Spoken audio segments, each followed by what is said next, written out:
Ladies and gentlemen, the President of the United States, accompanied by the Taoiseach of Ireland and Mrs. Martin.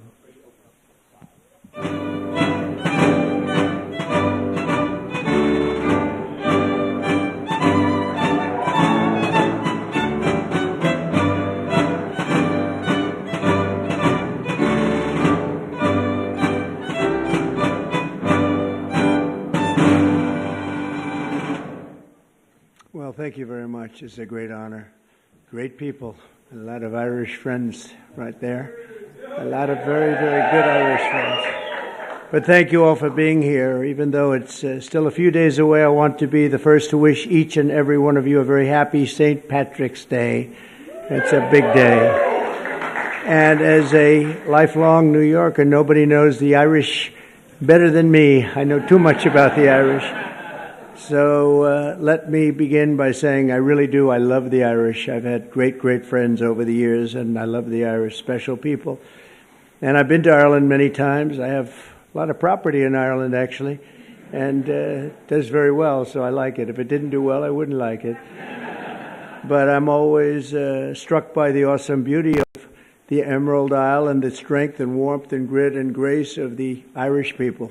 Very few people can compare. Today we're delighted to welcome Taoiseach Micheál Martin, a very special man doing incredibly well and very popular, and his beautiful wife, Mary. And I want to thank you both for being here. The first official visit to the White House, so thank you very much for being here with us. Thank you. Thank you.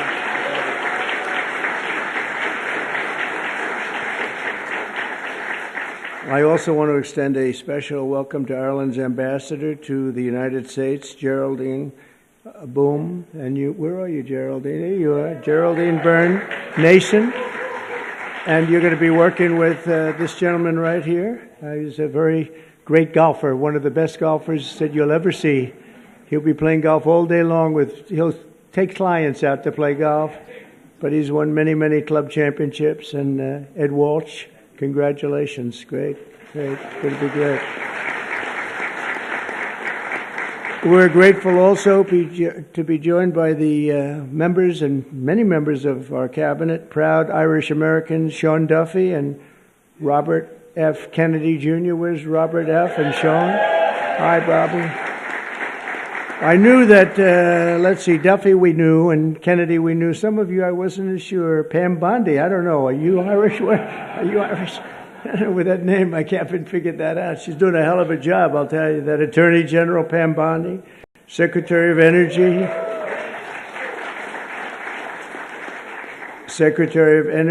Chris Wright. And you're doing a good job. You see the oil is going down. It's going down. $65 a barrel today. You're doing better than I even thought, because everything else is going to be coming down with it. All those expensive goods that you had to suffer with for 4 years are all coming down. Energy leads the way. Thank you. Good job you're doing with our friend, right? HUD Secretary Scott Turner. You're not Irish, Scott. Where's Scott? Give me a break, Scott. You know, I want to be politically correct and not mention it, but I'm going to say, how much Irish do you have in you, Sean? I don't know. He said 0. That's right. Secretary of Veterans Affairs, Doug Collins. Thank you, Doug. You're Irish.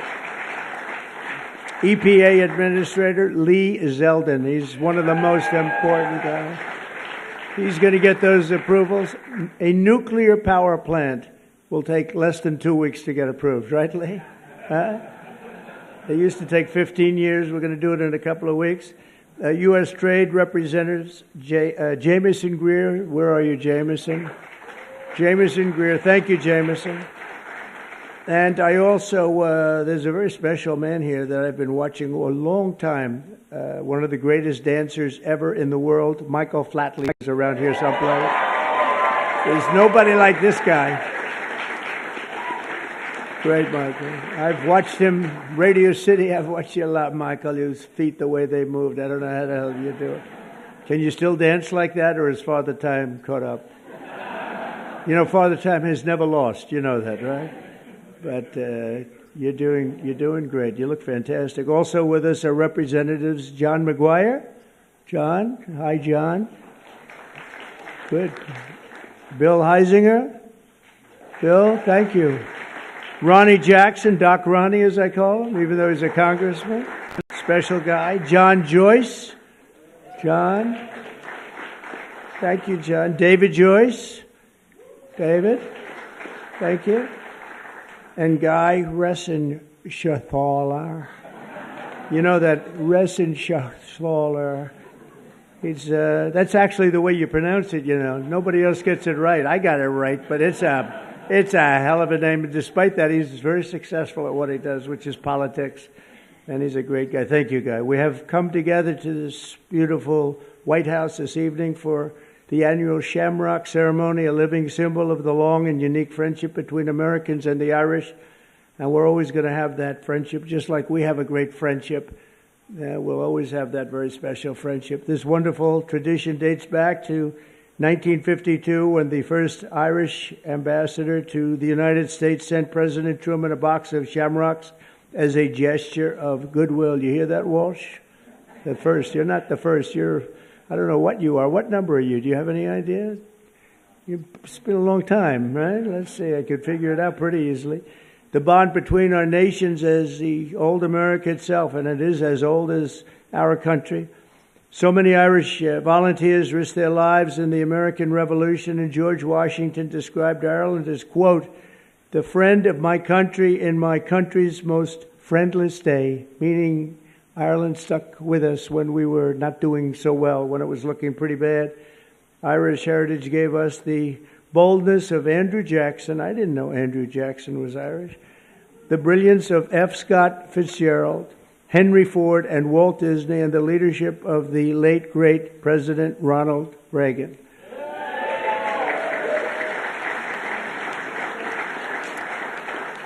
It was men and women of Irish descent who built the hallowed halls of Notre Dame University. Notre Dame is great. What a great place. The legend of the Boston Red Sox and the golden arches of McDonald's. That's right. Today, 1 in every 10 Americans trace their roots back to the old country. We're discussing we have 5 million people living in Ireland, but we have 35 million people living here, right, of Irish descent. That's a pretty interesting statistic. I was looking at all these great dancers over here. You are very beautiful. Are you all great dancers, right? Look at that. Young, great dancers. Wow. That's great. Did you perform for the group before? Because I heard somebody was doing really fantastic. They said these people are fantastic. I didn't get to see you. Do you want to do it again? Okay, well, we might have them do it again. I heard you did a fantastic job. Thank you. As we celebrate Irish American Heritage Month, we're grateful to be joined by hundreds of these proud patriots right here today. And I know them from personal experience that many of the people that we have here, they're just fierce. They have fierce Irish flame. We call it, you never give up. You never, ever give up. Oh, I even see Don. Hello, Don. You are definitely Irish, Don McGann. You are definitely an Irishman. There's no question about that. But you never give up. We will never give up ever, right? For the young ones, ever. Because you never know what's going to happen, you know? Just a little bit more effort and you get there. Look at what happened to me. A lot of people said this was not a possibility. They said that was going to be a tough race, and we won in a landslide, and let's keep it that way, right? And we're having a great time bringing our country back and bringing it back at a level that people had no idea was going to take place this rapidly, this quickly. And a lot of our great people that are secretaries and people working in the administration are here, and they're doing a fantastic job. So I want to thank all of you. 5 blocks east of where we are today, that spirit once helped save the very heart of the city's Irish American community. You all know about it. During the War of 1812, British forces rampaged through the streets of Washington, burning every building in their path. Every single building was being burned down. Almost every one fled, but not Father William Matthews of St. Patrick's Church, which was built to serve the Irish workers who came to build the Capitol and the White House. They were building the White House, and they formed a great bond. And they were doing the pretty important buildings, the White House and the Capitol. I would say that's about as good as it gets. As the fire spread, the priest and the group of his parishioners said that we're just going to have to barricade ourselves in. We're going to have to do something because it's really bad. It's really dangerous in here. And inside the church, they climbed to the roof, armed with only buckets of water. That's the only thing they had. And the other thing they had was faith in God. They had a big faith in God. They said, God will never do this to us. Risking their lives, they defended the church. And more than 2 centuries later, St. Patrick still stands as a beautiful testament to their incredible resolve and bravery, and the patron saint of the Emerald Isle. And that's what it is, St. Patrick. So we have St. Patrick's Day, and we remember their courage, and we honor the bravery of countless Irish Americans who have kept our country safe, strong, prosperous, and free. And I made a little talk with my friend right behind me before at the Capitol, and they gave me one statistic that they don't have here. I thought it was an amazing statistic. 50% of the people that won the Congressional Medal of Honor were Irish. Can you imagine? And I want to check on that, because that sounds to me, it's just that. I want to, Pam, would you please have that investigated? Because how is that possible? Seriously, how is that possible? I was very surprised to see that, Mary. Would you agree that that's possible? With the Irish, anything? With the Irish? No, think of it. The Congressional Medal of Honor is the highest award you can get in this country. And 50%, well, there you also have the Presidential Medal of Freedom. But I will say the Presidential Medal of Freedom, it's much easier to, I mean, you get it for achievement in something, but you don't have to take many, many bullets, although there has been one bullet that was not too good. I'm the only one, the presidential, that got that. But think of that, 50% of the people that received the Congressional Medal of Honor had Irish heritage and were involved in some form with the Irish, and that's pretty good. That's a pretty big statement. In closing, I want to remember one more Irish-American patriot our nation lost this week. In 1979, Anthony R. Dolan, some of you know that name, a lot of the people that work in the White House know it very well, became the youngest ever Pulitzer Prize winner for his reporting on government corruption in Stamford, Connecticut. In 1981, he became the chief speechwriter to President Reagan, whom he served for 8 years. That's a long time. That's the full time, 8 years. Coining the phrase evil empire. That was his word. That's a very famous, people aren't here. The evil empire was a very profound statement. Tony served as a White House advisor throughout my first term, and most recently was a special assistant to President on domestic policy and the Domestic Policy Council. He passed away early Monday morning, and his family is devastated, to be honest. They're devastated. A couple of the family members are here, but they're devastated. He was a great person, great, brilliant writer, and so he will be very greatly missed. And Tony is looking down on us right now, and he was so proud of what he did and his heritage. He was so proud of his heritage. So I want to thank him and his family for the incredible job they did. Once again, let me wish everyone a very happy St. Patrick's Day. And with that, I would like to ask Taoiseach Martin to say a few words. He's a very, very special man in Ireland. As you probably know, he's a very popular guy, which is not easy in Ireland. And it's an honor to have both Mary and Michael here with us, because we really, we've gotten to know each other very well, and they're great people. Thank you very much, everybody.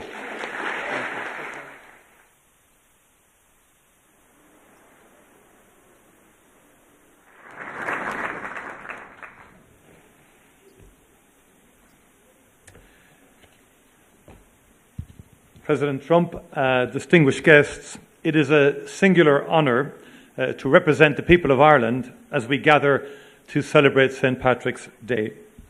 The time-honoured tradition of the Shamrock Bowl ceremony is an important moment to reflect upon the relationship between our two countries. Mr. President, as you said on an earlier St. Patrick's Day, and I quote, "Through trial and triumph, ups and downs, thick and thin, the extraordinary Irish people have stood by America's side, and America will always stand by theirs." Our peoples have stood side by side for a long time. And next year, the United States marks the 250th anniversary of the Declaration of Independence. Of the 56 signatories of that historic document, 3 were born on the island of Ireland, and many others were of Irish descent. Since then, Irish America has been at the heart of shaping this great nation. The ideals of liberty, democracy, and equality of opportunity forged in this country did much to inspire Irish independence.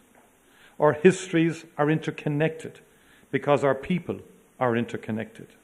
Today, as the President has said, more than 30 million people claim Irish ancestry in the United States. Those who came to America seeking refuge from poverty and hunger at home worked hard. They helped build the railroads that connected this country and the skylines that defined it. Others served their communities and their adopted home as firefighters, teachers, nurses, doctors, policemen, and soldiers. Irish people can now be found in almost every industry and community across the United States. Mr. President, Irish Americans have lived the American dream.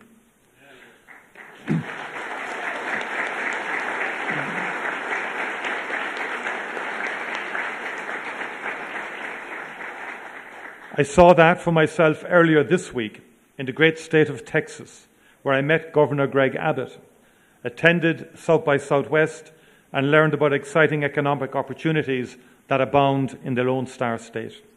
I met with Texan-based companies using Ireland as a gateway into the European market, as well as the Irish companies investing in and buying from Texas. All across the United States, men and women go to work every morning in Irish-owned companies. These companies play a key role in the US economy, operating in every sector, in every state.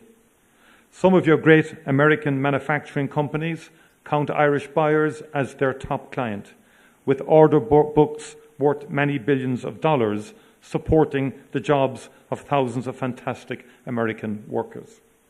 Ireland is now in the top 10 as a source of foreign direct investment in the United States.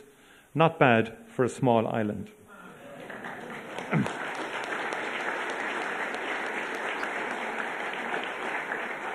Ireland likes to trade with the United States, and the United States likes to do business with Ireland because we are strong and reliable partners. Mr. President, let's do even more and better together. In the past, Irish labourers came to help build the new republic, the beacon on the hill. They even built this beautiful White House. They built the roads and the railroads that made this mighty union possible. Today, Irish companies are building the infrastructure connecting the United States in the 21st century. Throughout our great shared history, Ireland has played a role in bringing America closer. In doing so, we've been proud to help make this country great.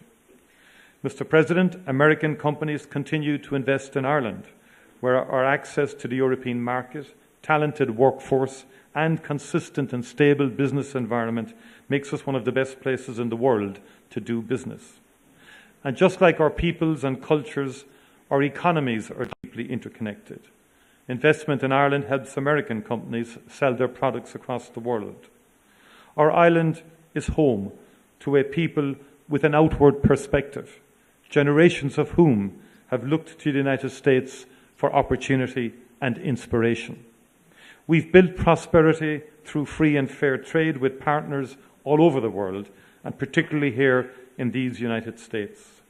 Let us continue to build on that foundation, bringing ever-growing prosperity to both our great peoples. Let us continue to work together to make sure that we maintain that mutually beneficial two-way economic relationship that has allowed innovation and creativity and prosperity to thrive. Mr. President, on St. Patrick's Day in 1981, in this House, President Ronald Reagan spoke of a just and peaceful solution to the conflict in Northern Ireland. And that was the start of an extraordinary journey. 17 years later, after enormous effort and commitment and dialogue and disagreement and sheer perseverance, we signed the Good Friday Agreement. We signed a just and lasting peace into being. And the United States of America was at the very center of that magical moment of hope and inspiration. Successive presidents, Republican and Democrat, cared enough to put in the late nights, the persuading, the cajoling, the negotiating, the encouraging, the influencing. And Mr. President, 3,720 people were killed in that conflict, and close to 50,000 people were injured. In per capita terms, that's many millions of Americans. And just imagine that for a moment in terms of the scale of what happened. It was the support of the United States of America that was essential in bringing that to an end. One of the greatest achievements of American foreign policy, with heartfelt commitment from both sides of the aisle. The story of peace in Ireland is one that we wrote together. We know building peace is a difficult and painstaking task, but when the mighty United States of America puts its shoulder to the wheel, there is no mountain it cannot move.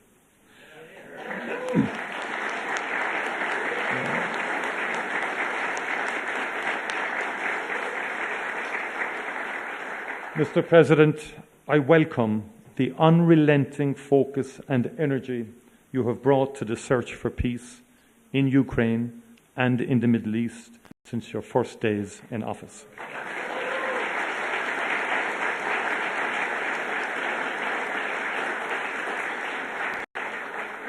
In my view, there is nothing more noble, President, than the pursuit of peace, and this is what you are doing.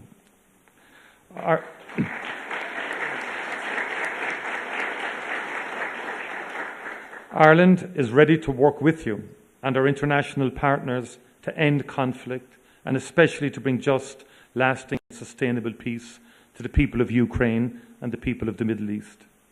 Conflict and war hurt the most vulnerable. Too many children in particular have died in Gaza, in Israel, in Sudan, and too many children have been abducted in Ukraine. Let us together never cease to strive for peace, prosperity and opportunity for all the world's children.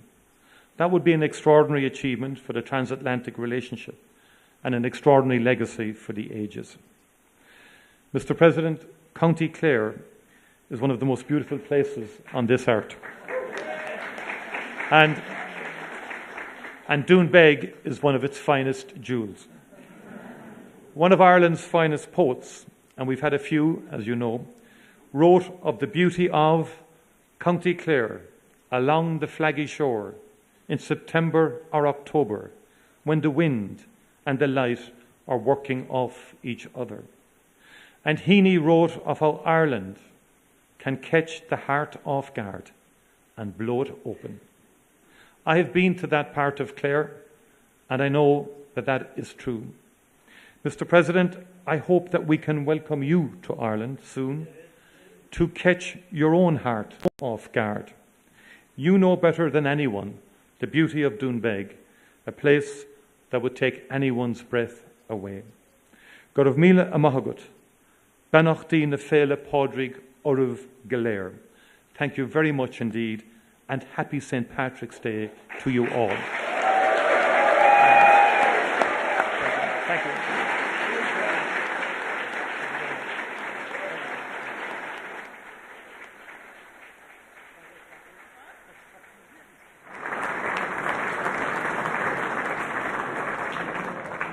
Time-honoured tradition, I'm going to present a bowl of shamrock to President Trump.